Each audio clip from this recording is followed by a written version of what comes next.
I really hope that the camera is straight. I'm just gonna assume it is, and we're gonna roll with it. Okay.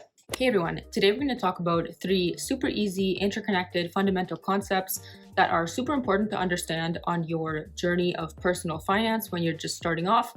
I only learned these concepts in university. Of course, not everyone has the opportunity to go to university, so I figured why not make a video on it. So in this video, we're going to cover cash flow, the difference between assets and liabilities, and a quick discussion about net worth. So what is cash flow? Cash flow essentially refers to your net balance at the end of every month. So if we look at this chart, you could see that the inflows or your income is in green, whereas your outflows, things that you're spending money on, are in red. And the white line represents your net cash flow, which would be your inflows minus your outflows. If the net cash flow line is below the zero, that means that you are losing money. If it's above the zero, you are making money every month. Annuities are expenses or income that you have every single month. It's predictable, it's constant.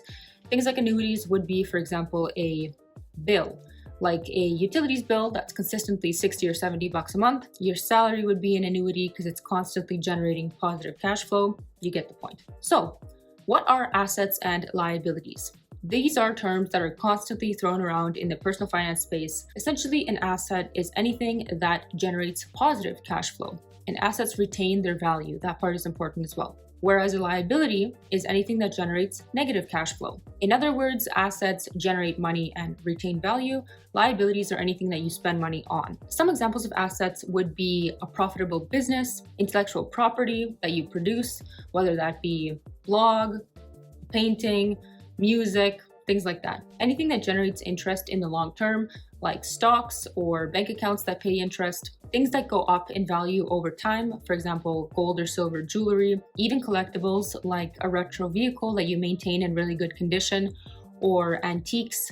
These things retain value and they can be sold for more money in the future. An interesting distinction between business assets and personal assets is that certain things that would traditionally be considered a liability are actually assets in the business world.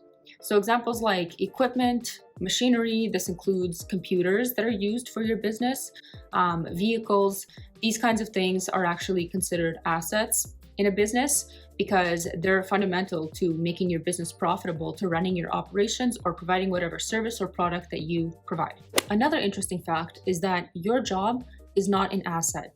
Even though your job generates positive cash flow through your paycheck, it's not an asset because if you were to stop working, that money would no longer be flowing into your pocket.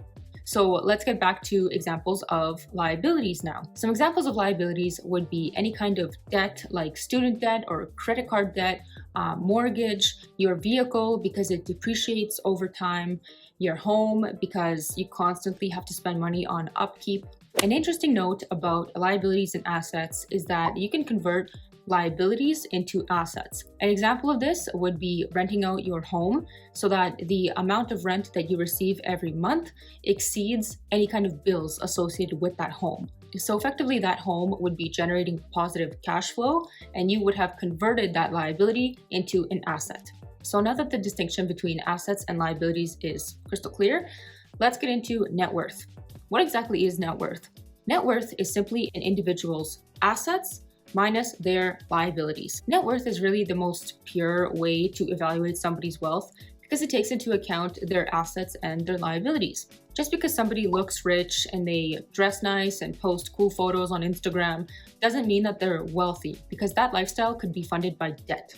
A famous example of this is one of the best boxers of all time, Mike Tyson. Despite making over $400 million in his career, Mike Tyson filed for bankruptcy in 2003 because he was in debt over $20 million. And some sources say that by 2004, he was in debt almost $40 million.